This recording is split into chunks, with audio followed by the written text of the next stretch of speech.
It's exactly 12 o'clock p.m. and welcome to the news updates on 247 Connect. Now, let's take a look at some of the details of the stories. Starting our news today, the Office of the Special Prosecutor says it does not agree with the ruling of the Accra High Court on the LaBianca case.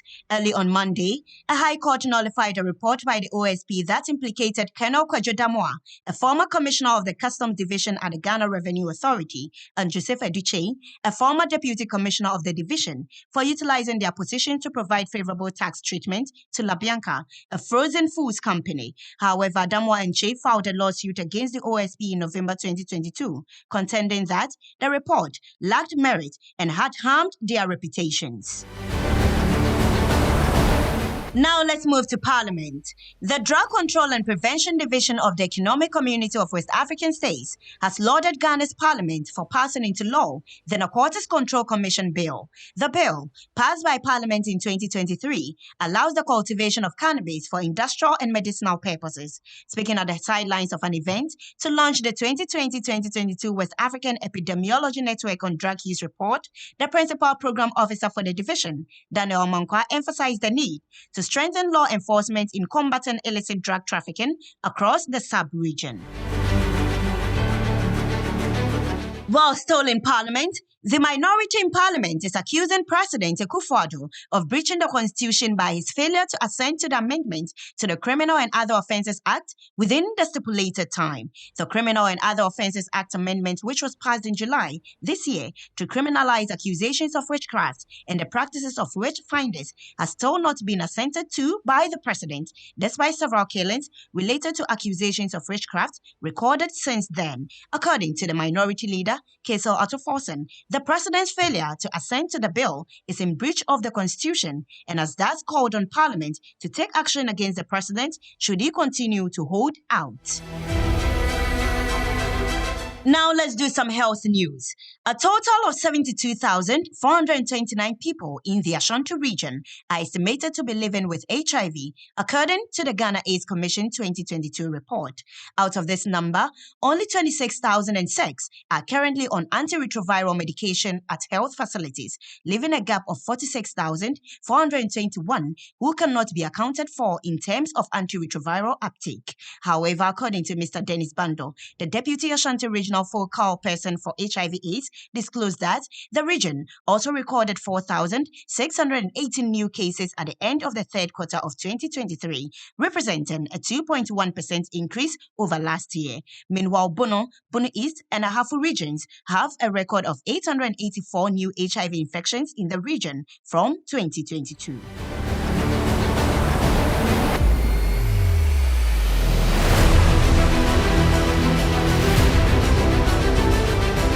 And in business, the president of the Ghana Union of Traders Association, Dr. Joseph Oben, says government must provide details and timelines for the implementation of the import restrictions bill currently being considered by Parliament. According to Dr. Oben, it is imperative for the government to provide detailed information to Ghanaians about the aims and objectives of the legislative instrument. Meanwhile, GUTA is part of the sixth business association under the umbrella name Joint Business Consultative Forum, which has submitted a petition to Parliament urging it to reject the import restrictions bills.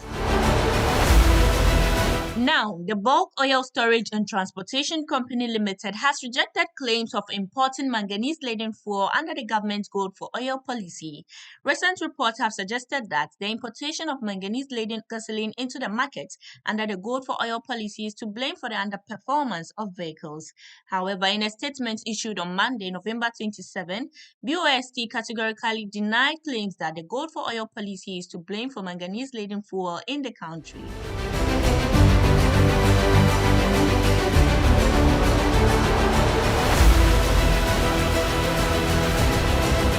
Now, in doing some foreign news, the mining company Implant says 11 people have been killed in an incident at a platinum mine in South Africa.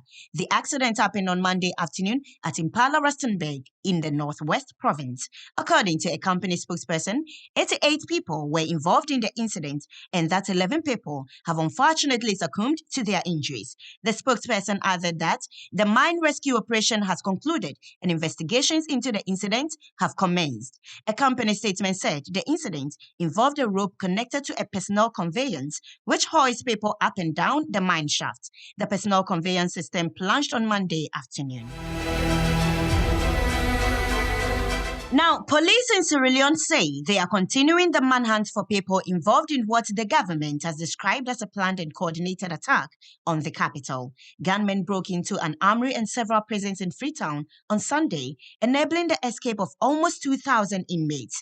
Installations outside the capital were also attacked. The authorities are offering a reward of $2,000 for anyone with information on a perpetrator still at large, as well as $1,000 for any leads on escaped prisoners. A nighttime curfew remains in place throughout Sierra Leone. 20 people died in the attacks, 13 of them servicemen loyal to the government.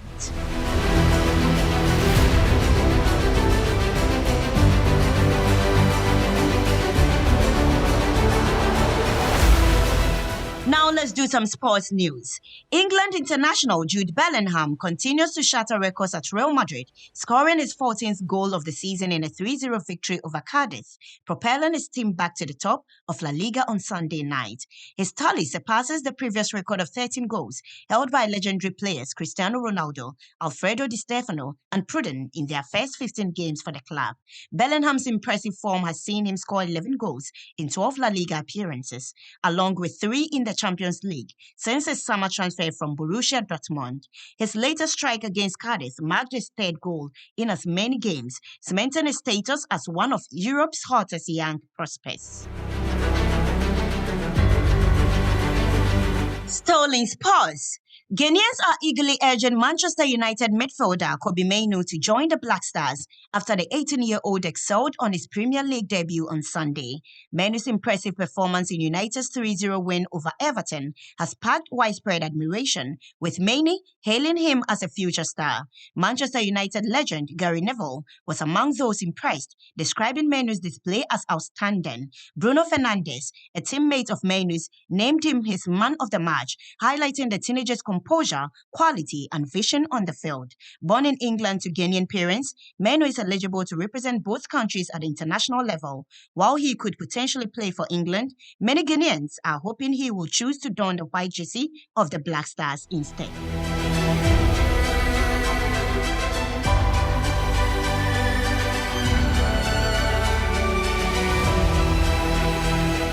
And in entertainment, Ghanaian rapper Yaw Tog has released a new single titled Tonight to draw his listeners into his lifetime schemes.